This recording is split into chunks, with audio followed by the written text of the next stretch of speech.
ஹே மக்கள்ஸ், welcome back. இன்னைக்கு என்ன பார்க்க போறோம்னா ட்ரெண்டின் ஸ்டாண்டர்ட் எலக்ட்ரோட் பொட்டன்ஷியல் தான். திரும்ப மோஸ்ட்லி பார்த்தீங்கன்னா 3D சீரிஸ் எலமெண்ட்ஸ் தான் பார்ப்போம். ஸோ என்சிஆர்டி பொறுத்தவரைக்கும் சிபிஎஸ்சி போர்டுக்கு உங்களுக்கு என்னென்ன கொடுத்துருக்கான் அப்படிங்கிறத நம்ம பார்க்குறோம். அதில் குறிப்பாக பார்த்தீங்க அப்படின்னா உங்களுக்கு அந்த வேல்யூஸ் கொடுத்துருப்பான். ஸ்டாண்டர்ட் எலக்ட்ரோட் பொட்டன்ஷியலுடைய வேல்யூஸ் உங்களுக்கு கொடுத்துருப்பான். அந்த வேல்யூஸ் வச்சே நீங்கள் ஒரு ஐடியாஸ்க்கு வந்துடலாம். கீழே போய் தியரி புரியலாங்களோட அதெல்லாம் ரெண்டாவது பட்சம். வேல்யூ பாருங்க, முதல்ல இங்க கொடுத்துருக்கான் எலக்ட்ரோடு, இங்க இருக்கு 2+2 எம் கப்பல். ஓகே, ஸோ இதுல ஃபர்ஸ்ட் -1.63, அப்புறம் பார்த்தா 18, அப்புறம் 0.90. வேல்யூ என்ன ஆயிட்டு போகுது உங்களுக்கு அப்படியே, அதாவது நெகட்டிவ் ஆழத்துல இருந்து கொஞ்சம் கொஞ்சமா பாசிட்டிவ் நோக்கி போயிட்டு இருக்கு. திடீர்னு பார்த்தீங்கன்னா கீழே வருது, அகெயின் மேல போகுது, அப்புறம் என்ன மேல போகுது, டக்குன்னு பார்த்தா ரொம்ப பாசிட்டிவ் வேலைக்கு போயிடுச்சு. திரும்பி என்ற பாத்தீங்கன்னா உங்களுக்கு நெகட்டிவா மாறுது. அப்போ இந்த வேல்யூல எதுக்கு இந்த மாதிரி ஏற்றம் இருக்காங்க எல்லாத்துக்குமே வந்து எக்ஸ்பிளேஷன் உண்டு. அடுத்து கீழே வந்து 3+2 2+ கப்பல் இருக்கு. அதுல பாத்தீங்கன்னா 3 பேருக்கு மட்டும்தான் இந்த பக்கம் மைனஸ் கொடுத்துருக்கான். அடுத்த 3 பேருக்கு பாத்தீங்கன்னா உங்களுக்கு பாசிட்டிவ் கொடுத்துருப்பான். இதெல்லாம் என்ன சார் நடக்குது உள்ளுக்குள்ள அப்படின்னா அழகா சிம்பிளா சொல்றேன். எக்ஸ்ட்ரா பாயிண்ட்டும் வேணாம், என்ன இருக்கோ அதை மட்டும் சொல்றேன், அதை மட்டும் படிச்சுக்கோங்க. என்சிஆர் இருக்கிறதா கேள்வி கேட்பான், இல்லாதெல்லாம் கேள்வி இங்க கேட்க மாட்டான். அதனால இருக்கிறத படிச்சா போதும். ஓகே, ஃபர்ஸ்ட் விஷயம் இந்த ஸ்டாண்டர்ட் எலக்ட்ரோட் பொட்டன்ஷியலை வச்சு ஒரு ஆக்சிடைசிங் ஏஜென்ட்டா ரெடியூசிங் ஏஜென்டா ஈஸியா நம்மளால டிஃபைன் பண்ண, ஐ மீன் ஐடென்டிஃபை பண்ண முடியும். For example, we got our periodic table here. See, this one is our periodic table. எது இது நம்மளுடைய பீரியாடிக் டேபிள். ஓகேவா? இப்போ இந்த பீரியாட் டேபிள்ல பாத்தீங்க அப்படின்னா நமக்கு இந்த பிகினிங் இருக்கிற எலமெண்ட்ஸ் பாத்தீங்கன்னா ஈநாட் வேல்யூ கிட்டத்தட்ட பாசிட்டிவ் இல்ல நெகட்டிவா இருக்கும். ஈநாட் வேல்யூ பிகினிங்ல ஈநாட் வேல்யூ உங்களுக்கு நெகட்டிவா இருக்கும். அதுவே நீங்க போக போக போக பீரியாட் டேபிள்ல கரெக்டா இந்த இடத்துல பாத்தீங்கன்னு வச்சுக்கோங்க, இவங்க எல்லாமே ஈநாட் வேல்யூ, அதாவது ஸ்டாண்டர்ட் எலக்ட்ரோட் பொட்டன்ஷியல் வேல்யூ பாசிட்டிவா இருக்கும். பாசிட்டிவா இருக்கும். இப்ப பாசிட்டிவா இருக்கிறான் நெகட்டிவா இருக்கான் எப்படி இருந்தா எனக்கு என்ன சார், அதனால என்ன பிரயோஜனம்? நெகட்டிவா இருந்தா அப்படின்னா அவன் ஒரு ரெடியூசிங் ஏஜென்டா பிஹேவ் பண்ணுவான். Reducing agent.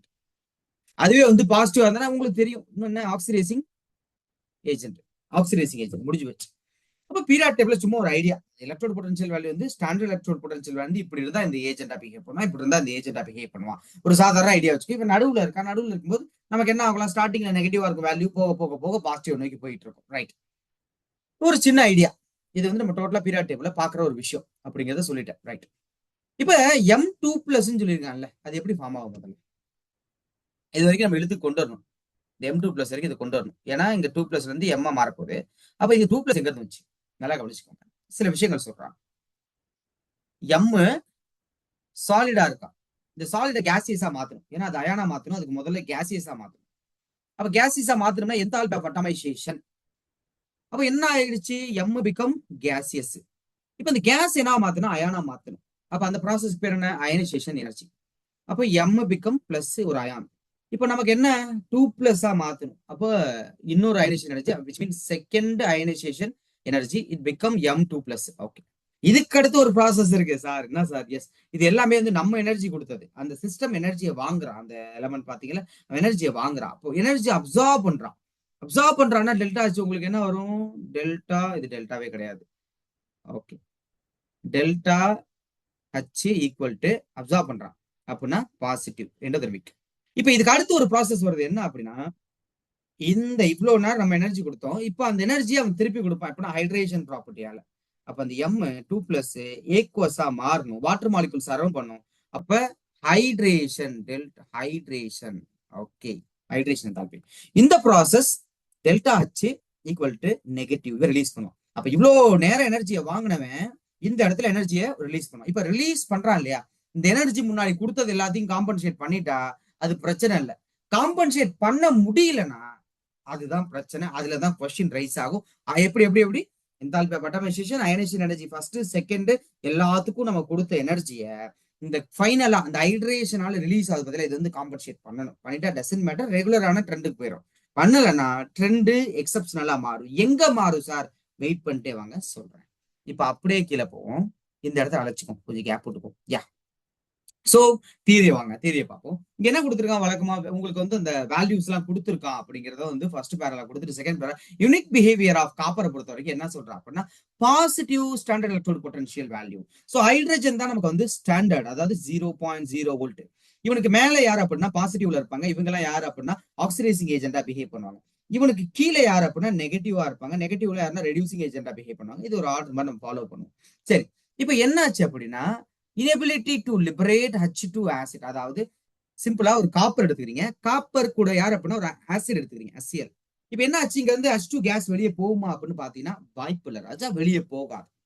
என்ன சொல்ல வரான் அப்படின்னா காப்பரால ஒரு ஆசிட்ல ஆட் பண்ணும் பொழுது அங்க இருக்க H+ வெளியே அனுப்ப முடியும். இதே மத்த எலமெண்ட் எடுத்துக்கோங்க, யார வேணா எடுத்துக்கோங்க, ஏன் சோடியம் எல்லாம் டமால் வெடிக்கும் வெடிக்கும், இதெல்லாம் போட்டோம்னா பறந்து அப்படியே ஹைட்ரஜன் கேஸ் வெளியே பறந்து போயிடும். இந்த ஆசிட் எடுத்துக்கும் போது, இவன் கூட எடுத்துக்கும் போது எந்த மத்த மெட்டல்ஸ் ஜிங்க் இல்ல யார் வேணா 10th படிச்சிருப்பீங்க, displacement reaction, single displacement reaction, அது எல்லாமே அந்த ரியாக்ஷன் தான், வேற ஒண்ணுமே கிடையாது. சாரதி எழுதி காட்டிங்கன்னா எங்களுக்கு கொஞ்சம் மனசடையும். நீங்க பாட்டுக்கு சொல்லிட்டு போயிடுறீங்க, நாங்க என்ன பண்ணுவோம், நாங்கெல்லாம் குழந்தைகள் பாவம் அப்படின்ட்டு நீங்க மனசுல நினைக்கிறது கேக்குது. Okay, so here we got a zinc metal மக்களே.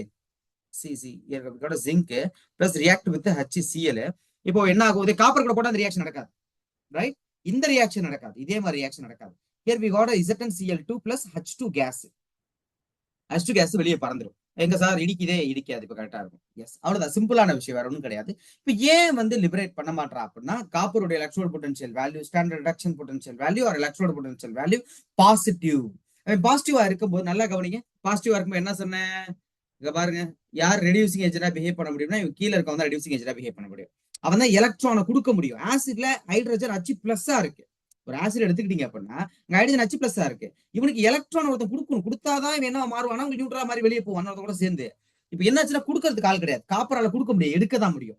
ஹைட்ரஜன் H+2 ஒண்ணுமே கிடையாது, அவன் H+, காப்பர் என்ன பண்ணுவான், எடுக்க தான் செய்வான். அப்ப இவன்ட்டு எடுக்க முடியாது.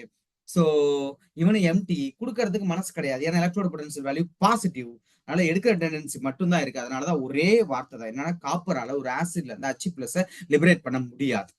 ஒன்லி ஆக்சிடைசிங் ஆசிட், அதாவது குறிப்பா நைட்ரிக்கோ அப்புறம் இந்த ஹாட் கான்சென்ட்ரேட்டட் சல்பூரிக் ஆசிட், இவங்க கூட ரியாக்ட் பண்ணலாம் காப்பர். இது ஒரு ஆக்சிடைசிங் ரிடக்ஷன் ஆக்சிடேஷன் ப்ராசஸ் தான். த ஆசிட் பீங் ரெடியூஸ்டு ஒரு ரிடக்ஷன் ஆக்சிடேஷன் ப்ராசஸ், இது வேற கணக்கு. வேற என்ன சொல்றது, ஹை எனர்ஜி டிரான்ஸ்ஃபார்ம், ஓகே.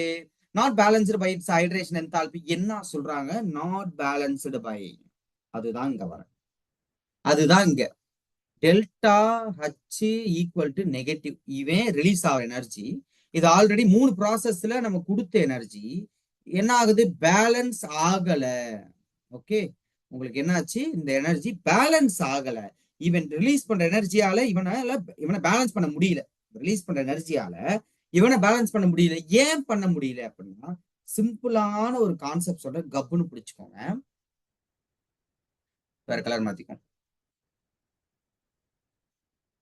இப்போ இது வரைக்கும் ஓகேவா வந்தது, கரெக்டா இங்க செகண்ட் அயனைசேஷன் எனர்ஜி, ஆல்ரெடி அயானா மாறிட்டாங்க, இதுல இருந்து எலக்ட்ரான் எடுக்க போறேன், இந்த ப்ராசஸ் இருக்கு இல்லையா, இந்த இடத்துல காப்பர் கிட்டத்தட்ட D10 configuration. So stable configuration, carbon என்ன சாரி காப்பர் வந்து அவனுடைய எலக்ட்ரானை அலோவ் பண்ண மாட்டான். ரொம்ப ஸ்டேபிள் கான்ஃபிகரேஷன் இல்லையா, D10 அலோவ் பண்ண மாட்டான் அவ்வளவு சீக்கிரம். அதனால எக்ஸஸ் ஆஃப் எனர்ஜி நம்ம ப்ரொவைட் பண்றோம், அன்வான்டா எக்ஸஸ் ஆஃப் எனர்ஜியை ப்ரொவைட் பண்றதுனால நம்ம எக்ஸ்பெக்ட் பண்ணதுன்னா கொஞ்சம் கொஞ்சமா 5 kilo joule 5 kilo joule 5 kilo joule, okay, இந்த பக்கம் ஒரு 20 கிலோ ஜூல் வருது அப்படின்னா அது 4ஐயும் இல்ல 3ஐயும் 15 கிலோ ஜூல் வருதுன்னா 3ஐயும் வந்து நியூட்ரலைஸ் பண்ணிடும். ஆனா எக்ஸஸ் அந்த ஸ்டேபிள் கான்ஃபிகரேஷனால எக்ஸஸ் ஆஃப் எனர்ஜியை அப்சார்ப் பண்ணிடுறான். அதனால நான் திருப்பி கொடுக்குற அந்த எனர்ஜியால அதை ஸ்டெபிலைஸ் பண்ண முடியவில்லை, அதை பேலன்ஸ் பண்ண முடியவில்லை. அந்த பேலன்ஸ் பண்ண முடியாதனாலதான் எலக்ட்ரோட் பொட்டன்ஷியல் வேல்யூ பாசிட்டிவ். சரியா, அதுதான் அங்க சொல்லியிருக்கான். அது மட்டும் இல்லாம இப்ப ஒரு முக்கியமான விஷயம் என்ன அப்படின்னா, நம்ம அன்எக்ஸ்பெக்டடா சில இடங்கள்ல உங்களுக்கு வேல்யூஸ் சேஞ்ச் ஆயிருக்கு. இப்போ இந்த பேரா புரியணும்னா நம்ம என்ன பண்ணோம், நேரா பாக்ஸுக்கு போய் ஒரு எட்டு பார்த்துட்டு வந்துடும். நேரா போவோம், நம்ம டேபிள் காலத்தை பார்த்துட்டு வந்துருவோம். So box box box box box box கரெக்டா ஒரு 3 பேரை சொல்லியிருக்கா. யார் யார் அப்படின்னா, யார் யார் யார் யார் எம்என் ஒரு ஆள் பாருங்க, 0.90 இருந்து திடீர்னு அன்எக்ஸ்பெக்டடா மாறிடுக்கு. இன்னொரு ஆள் நிக்கல் சொல்லியிருக்கான், நிக்கல் கிராஜுவல்ல இருந்து லைட்டா சேஞ்ச் ஆயிருக்கு.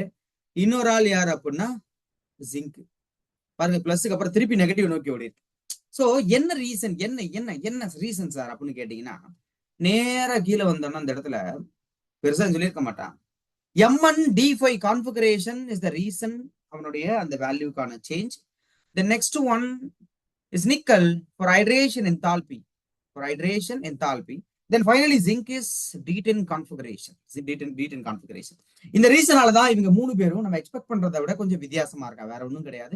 ஸோ இந்த ஒரு குட்டியுண்டு 2+2 mn, அதாவது 2+2 mn 2+2 m கப்புள் வந்து பார்த்தாச்சு. ஸோ அடுத்த வீடியோ 3+2 2+, அது ஒரு சின்ன வீடியோவா தான் இருக்கும். அடுத்தடுத்த வீடியோஸை பார்த்துக்கிட்டே இருங்க. Thank you so much. Bye bye. உங்க ஃப்ரெண்டுக்கு மறக்காம ஷேர் பண்ணுங்க. தேங்க்யூ.